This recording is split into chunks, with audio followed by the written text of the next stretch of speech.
تفصیلات میں سب سے پہلے آپ کو بتائیں کہ مال بردار ٹرین کی بوگیاں پٹری سے اترنے کے بعد ریلوے کا نظام درہم برہم ہو گیا. ٹرینیں منسوخ، سفر رک گیا اور مسافر بے یقینی کا شکار رہے. اکثر شاہد کی رپورٹ. 22 گھنٹے بعد ریلوے ٹریک جزوی بحال، مگر ہزاروں مسافروں کے ادھورے سفر اب بھی اپنی منزل کے منتظر. ٹنڈو آدم اور حیدرآباد کے درمیان وہاب شاہ ریلوے اسٹیشن کے قریب مال بردار ٹرین کی متعدد بوگیاں پٹری سے اتر گئیں، جس سے مرکزی ریلوے ٹریک بند ہو گیا. حادثے کے فوری بعد 2 ریلیف کرینوں کی مدد سے بحالی کا کام شروع کیا گیا، تاہم ٹریک جزوی کلیئر ہونے میں تقریباً 22 گھنٹے لگ گئے. حادثے کے باعث کراچی سے ملک کے مختلف شہروں کے لیے ٹرین آپریشن بری طرح متاثر ہوا. کراچی ایکسپریس، تیزگام، کراکرم ایکسپریس اور بہاؤالدین ذکری ایکسپریس کو مختلف اسٹیشنوں پر روک کر مسافروں کو اتار دیا گیا، جبکہ green line, Shalimar, Farid express, عوامی ایکسپریس، سکھر ایکسپریس، خیبرویل اور ہزار ایکسپریس ٹریک کلیئر نہ ہونے کے باعث روانہ ہی نہ ہو سکی. بہت کینسل ہو گئی، ہمارے بہت پریشان ہو گئے تھے بھائی. نہ ہی ریفنڈ دیا جا رہا ہے، نہ ہی ہمارے اکاؤنٹ میں پیمنٹ کو واپس کیا جا رہا ہے. ہمیں کوئی معلومات نہیں دی جا رہی. اگرچہ ایک ٹریک پر ٹرینوں کی آمد و رفت جزوی طور پر بحال کر دی گئی ہے، یہاں منسوخ ہونے والی ٹرینوں کے ہزاروں مسافر اب بھی مشکلات کا سامنا کر رہے ہیں. ریلوے حکام متاثرہ مسافروں کو ٹکٹوں کی رقم واپس کر رہے ہیں، مگر بگڑے ہوئے سفری منصوبوں کا ازالہ ممکن نہیں ہو سکا. بس ایسے گھومنے پھرنے جا رہے تھے، اصل میں وہ حادثہ ہو گیا ہے ریلوے کا، تو اس وجہ سے بکنگ کینسل کروا رہے ہیں. کوئی دوست آیا، اس نے بتایا کہ آج تو ٹرینیں بند ہیں. پھر میں نے بھاگ کر آیا کہ میں نے کہا کہ میں اس کو کینسل کراؤں یا آگے بڑھاؤں اس کو، تو ابھی میں ادھر ویٹ کر رہا ہوں. مسافروں کا کہنا ہے کہ ٹرینوں کی اچانک منسوخی سے انہیں مالی نقصان کے ساتھ ساتھ شدید ذہنی اذیت بھی برداشت کرنا پڑی. ریلوے ٹریکس کی بروقت دیکھ بھال اور حفاظتی اقدامات کو مؤثر بنایا جائے. مسافروں کو ریلوے کی ترقی کے خواب دکھانے والے نظام پر مسافر آج بھی حیران ہیں کہ جب تک ریل کا پہیہ وقت پر نہیں آیا تو ریل کا نظام کیسے ٹھیک ہو سکتا ہے. کیمرامین شاہزیب رضا کے ساتھ اقصی شاہد، سٹی 21. کورنگی میں اللہ والا ٹاؤن میں ٹوٹی پھوٹی سڑکیں اور جگہ جگہ کچرے کے ڈھیر شہریوں کے لیے درد سر بن گئے ہیں. گڑھوں سے ٹریفک کی روانی متاثر، جبکہ تعفن سے ماحول بھی آلودہ ہو رہا ہے. شہریوں نے متعلقہ اداروں سے فوری مرمت اور صفائی کا مطالبہ کیا. رمشا اسماعیل کی رپورٹ. کورنگی میں انفراسٹرکچر تباہات، سڑکیں ٹوٹ پھوٹ کا شکار، کچرے کے ڈھیر، تعفن اور گڑھوں سے شہری پریشان. کورنگی کے علاقے اللہ والا ٹاؤن میں ٹوٹی پھوٹی سڑکیں اور جگہ جگہ جمع کچرا شہریوں کی مشکلات بڑھانے لگا. بڑے بڑے گڑھوں سے ٹریفک کی روانی متاثر ہو رہی ہے. کچرے سے اٹھنے والی بدبو اور تعفن ماحول کو آلودہ کر رہا ہے. علاقہ مکینوں کا کہنا ہے کہ بارشوں کے دوران سڑکیں مزید خراب ہو جاتی ہیں. پانی جمع ہونے سے آمد و رفت دشوار ہو جاتی ہے. قریبی مسجد آنے والے نمازی بھی شدید مشکلات کا سامنا کرتے ہیں. بارشوں میں تو پورا ڈوب جاتا ہے بھائی، کیونکہ بہت نیچے ہے یہاں کا اور سیوریج سسٹم صحیح نہیں ہے یہاں کا. نمازی اپنے گھر نہیں پڑھتے، ادھر نہیں، اپنے گھروں میں پڑھتے ہیں. ادھر نہیں آتے. جب بارش ہوتی ہے تو آنے کی جگہ ہی نہیں ہے، تو پھر کیا آئیں گے. شہریوں کے مطابق یہ مسئلہ عرصہ دراز سے برقرار ہے. انہوں نے مطالبہ کیا کہ سڑکوں کی فوری تعمیر و مرمت اور صفائی کے مؤثر انتظامات کیے جائیں. بارشوں میں یہاں کی بہت بری صورتحال ہوتی ہے. بالکل ہی جو سڑکیں جو ہے نا بالکل ہی نالے کے ٹاپ ہوتی ہیں، اور ہمارے جو ہے وہ وہاں پہ کھڈا ہے، تو کھڈے میں سارے گھر وغیرہ سب گلیاں بھر جاتی ہیں، ٹینک وغیرہ سب فل اوور لوڈ ہو جاتے ہیں. اور یہ بارشوں میں گندا پانی اور گٹر بھی بل رہے ہوتے ہیں، تو اس کے ساتھ پانی مکس ہو کے ہمارے گھر کے ٹینکوں میں بھی آ جاتا ہے. بہت بری صورتحال ہے.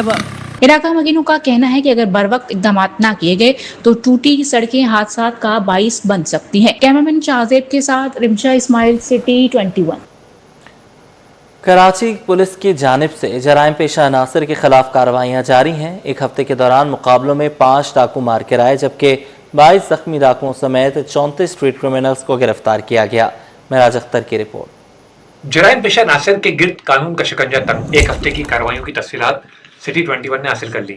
پولیس اور ملزمان کے درمیان 22 مقابلے ہوئے، جس میں فائرنگ کے تبادلے میں 5 ڈاکو ہلاک کر دیے گئے. پولیس نے 22 زخمی ڈاکوؤں سمیت اسٹریٹ کرائم میں ملوث 34 ملزمان کو رنگے ہاتھوں گرفتار کیا. پولیس نے ایک ہفتے کے دوران مختلف نوعیت کے مقدمات میں 932 سے زائد ملزمان گرفتار کیے، جنہیں عدالتوں میں پیش کیا گیا. گرفتار ملزمان میں منشیات فروش بھی شامل ہیں. منشیات فروشوں سے 14 کلو سے زائد چرس اور 1 کلو گرام سے زائد آئس کرسٹل اور ہیروئن برآمد ہوئی. گرفتار ملزمان سے قبضے سے 101 مختلف اقسام کا غیر قانونی اسلحہ بھی برآمد ہوا. کراچی پولیس نے ایک ہفتے کے دوران 30 مسروقہ موٹر سائیکلیں اور 2 کاریں برآمد کی. پولیس نے گرفتار ملزمان کے خلاف مقدمات درج کر کے تفتیش شروع کر دی ہے. کیمرامین واحد خان کے ہمراہ معراج اختر، سٹی 21. آگے بڑھیں، آپ کو بتائیں کہ وزیر تعلیم سردار شاہ نے وزیر اعلیٰ شکایتی سیل میں عوامی مسائل سنے اور متعلقہ محکموں کو احکامات جاری کیے۔ C M house public complaint cell میں عوامی خدمت کا سلسلہ بلا تعطل جاری ہے۔ وزیر تعلیم سید سردار شاہ نے C M house public complaint cell میں شکایات براہ راست سنی اور مسائل کے حل کے لیے احکامات جاری کیے۔ سردار شاہ نے کہا کہ وزیر اعلیٰ سندھ کی واضح ہدایت ہے کہ ہر شہری کی شکایت کو ترجیحی بنیادوں پر حل کیا جائے۔ صوبائی وزیر تعلیم نے فون پر شہریوں کے مسائل سنے، متعلقہ اداروں کو فوری کارروائی کی ہدایات جاری کی۔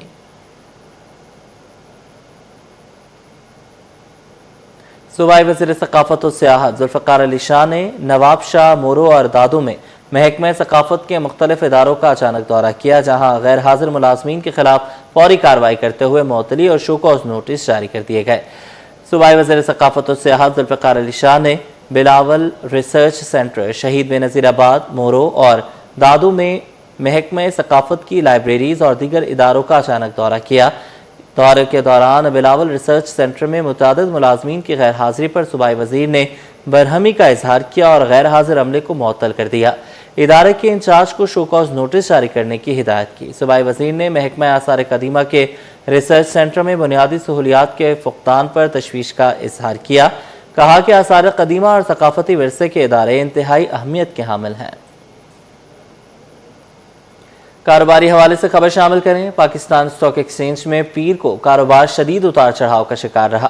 ابتدا میں فروخت کے دباؤ سے KSE 100 انڈیکس 1,73,636 پوائنٹس تک گر گیا۔ کاوش میمن کی رپورٹ۔ اتار چڑھاؤ کے باوجود مارکیٹ سنبھل گئی، سرمایہ کار پھر بھی محتاط۔ پاکستان اسٹاک ایکسچینج میں پیر کو کاروبار کے دوران شدید اتار چڑھاؤ دیکھنے میں آیا، جہاں سرمایہ کاروں کی جانب سے ابتدا میں فروخت کا دباؤ غالب رہا، تاہم بعد ازاں خریداری میں بہتری آنے سے مارکیٹ نے ریکوری کی اور معمولی اضافے کے ساتھ بند ہوئی۔ کاروبار کے آغاز پر KSE 100 انڈیکس مندی کا شکار ہوا اور ایک موقع پر 1,73,636 پوائنٹس کی کم ترین سطح تک گر گیا۔ سرمایہ کاروں کی جانب سے منتخب حصص میں خریداری بڑھنے سے مارکیٹ نے تیزی سے سنبھلنا شروع کیا اور انڈیکس 1,74,129 پوائنٹس کی بلند ترین سطح تک جا پہنچا۔ مائننگ کا کہنا ہے کہ مشرق وسطی میں کشیدگی کے باعث سرمایہ کاروں میں بے چینی پائی جاتی ہے، جس کے سبب سرمایہ کار محتاط ہیں۔ ظاہری بات ہے، جو حالات ہیں مشرق وسطی کے خاص طور پہ، تو اس کی وجہ سے مارکیٹ بہت ڈپریشن کا شکار ہے اور لوگ اپنا جو ہے بائنگ کھل کے نہیں کر سکتے، تو ڈرے ہوئے ہیں لوگ تھوڑا سا، کیونکہ آج خبر کچھ آ جاتی ہے، دوسرے دن کچھ خبر آ جاتی ہے، اور آئل بھی روزانہ کی بنیاد پہ، اب تو گورنمنٹ نے بھی کر دیا کہ ہم روزانہ کی بنیاد پہ کریں گے، تو اس سے انڈسٹریز کو بڑا نقصان ہوگا، کیونکہ جب آئل مہنگا ہوگا تو جیسے پروڈکشن لوگوں کی چیزوں کی ہے، جیسے سیمنٹ ہے، بجلی کی پیداوار ہے، وہ سب مہنگی ہو جائے گی، تو اس سے اسٹاک مارکیٹ پہ بہت برا اثر پڑے گا۔ کاروبار کے اختتامی مرحلے میں منافع کے حصول کے لیے فروخت کا رجحان دوبارہ سامنے آیا، جس کے باعث مارکیٹ کی تیزی محدود ہو گئی۔ کیمرامین رضوان کے ساتھ کاوش میں City 21۔ سونے کی قیمت میں معمولی اضافہ، فی تولہ سونا 300 روپے اور 10 گرام سونا 258 روپے مہنگا ہو گیا۔ طلب پر فی تولہ چاندی کی قیمت میں 107 روپے کا اضافہ ہوا۔ عالمی مارکیٹ میں سونا $3 اضافے سے $4,021 فی اونس پر پہنچ گیا۔ اس اضافے پر مقامی صرافہ مارکیٹ میں فی تولہ سونا 300 روپے اضافے سے 4,24,536 روپے کا ہو گیا۔ 10 گرام سونا 258 روپے اضافے سے 3,63,971 روپے کا ہو گیا۔ طلب پر فی تولہ چاندی 107 روپے اضافے سے 6,177 روپے پر آ گئی۔ پاکستان کے آئی ٹی شعبے نے نئی تاریخ رقم کر دی۔ مالی سال 2026 میں آئی ٹی سیکٹر کی برآمدات 4 ارب 60 کروڑ ڈالر کی بلند ترین سطح پر پہنچ گئیں۔ شیرمین پاشا کہتے ہیں کہ آئی ٹی سیکٹر اس وقت پاکستان کی معیشت کا سب سے تیزی سے ترقی کرنے والا شعبہ بن چکا ہے۔ اشرف خان کی رپورٹ۔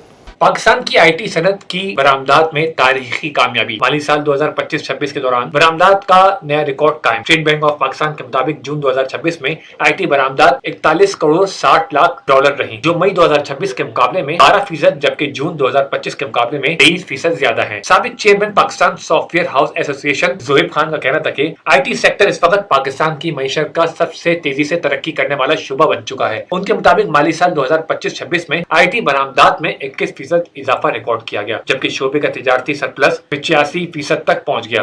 پاکستان کی ہسٹری میں پہلی دفعہ I T enabled services export hit ہوئی ہیں، اس کے اندر خاص بات یہ ہے کہ یہ ڈاکومنٹڈ فگر ہے. ڈیفینیٹلی ہماری ایکسپورٹ اس سے 2 سے 2.5 گنا زیادہ ہے. یہ وہ انڈسٹری ہے جو جابز کریٹ کر رہی ہے. یہ وہ انڈسٹری ہے جو پاکستان کے کسی کے کونے پہ بیٹھ کے ایکسپورٹ کی جا سکتی ہے, چاہے وہ فیصل آباد ہو, حیدرآباد ہو, سکھر ہو, رحیم یار خان ہو, سیال کوٹ ہو. اس کے لیے کوئی فیکٹری یا اس کے لیے کوئی مشینری خریدنے کی ہمیں ضرورت نہیں ہے. حکومت کو چاہیے جلد از جلد I T employees, I T companies کے جو امپلائیز ہیں ان کے پے رول ٹیکس کو فلیٹ 10% پہ لے کے آ جائیں. اس سے آئی ٹی ایکسپورٹ کے ٹارگٹ فلفل ہونے میں بہت مدد ملے گی. ماہرین کے مطابق آئی ٹی برآمدات میں مسلسل اضافہ ملکی ذرائع مبادلہ کے ذخائر, روزگار کے مواقع اور ڈیجیٹل معیشت کے فروغ کے لیے مثبت پیش رفت قرار دیا جا رہا ہے. اشرف خان, سٹی 21. امریکہ مالی سال 2026 میں پاکستان کی سب سے بڑی برآمدی منڈی رہی. پاکستان کی مجموعی برآمدات میں امریکہ کی برآمدات 20% بڑا حصہ رہا. مالی سال میں پاکستان نے 2 ارب 86 کروڑ ڈالر مالیت کی اشیاء امریکہ برآمد کی. اشرف خان کی رپورٹ. مصنوعات کی عالمی منڈی میں مانگ برقرار. امریکہ مسلسل پاکستان کی سب سے بڑی برآمدی منڈی بن گیا. اسٹیٹ بینک رپورٹ کے مطابق مالی سال 2025-26 کے دوران امریکہ پاکستان کی برآمدات کے لیے بدستور سب سے بڑی عالمی منڈی رہا, جہاں پاکستان کے 2 ارب 86 کروڑ ڈالر مالیت کی اشیاء برآمد کی. اعداد و شمار کے مطابق پاکستان کی مجموعی برآمدات میں امریکہ کا حصہ تقریباً 20% رہا. رپورٹ کے مطابق چین 9% حصے کے ساتھ پاکستان کا دوسرا, جبکہ برطانیہ 7% کے ساتھ تیسرا برآمدی شراکت دار رہا. مالی 2025-26 میں برطانیہ کو 1 ارب 42 کروڑ 30 لاکھ ڈالر, اسپین کو 1 ارب 37 کروڑ 7 لاکھ ڈالر, نیدرلینڈ کو 94 کروڑ 20 لاکھ ڈالر, جبکہ جرمنی کو 76 کروڑ 50 لاکھ ڈالر مالیت کی پاکستانی مصنوعات برآمد کی گئی. رپورٹ کے مطابق امریکہ, برطانیہ, اسپین, نیدرلینڈ اور جرمنی پاکستان کی سرفہرست 5 برآمدی منڈیاں رہیں, جن کا مجموعی قومی برآمدات میں تقریباً 50% حصہ رہا. ان ممالک کے ساتھ مالی سال کے دوران پاکستان کی تجارتی شرائط بھی سازگار رہیں, جس سے برآمدی شعبے کو سہارا ملا. دوسری جانب پاکستان کو مالی سال میں سب سے بڑے تجارتی خسارے کا سامنا چین, متحدہ عرب امارات اور سعودی عرب کے ساتھ رہا. چین کے ساتھ تجارتی خسارہ 16 ارب 85 کروڑ ڈالر, متحدہ عرب امارات کے ساتھ 6 ارب 25 کروڑ ڈالر اور سعودی عرب کے ساتھ 3 ارب 36 کروڑ ڈالر ریکارڈ کیا گیا. اس طرح قطر کے ساتھ تجارتی خسارہ 3 ارب 26 کروڑ ڈالر, جبکہ سنگاپور کے ساتھ 2 ارب 23 کروڑ ڈالر رہا. اقتصادی ماہرین کے مطابق امریکہ پاکستان کی برآمدات کے لیے بدستور سب سے اہم عالمی منڈی ہے, تاہم برآمدات کا بڑا حصہ اب بھی چند بڑی عالمی منڈیوں تک محدود ہے, جہاں سرفہرست 5 ممالک مجموعی برآمدات کا تقریباً نصف حصہ رکھتے ہیں. اشرف خان, سٹی 21.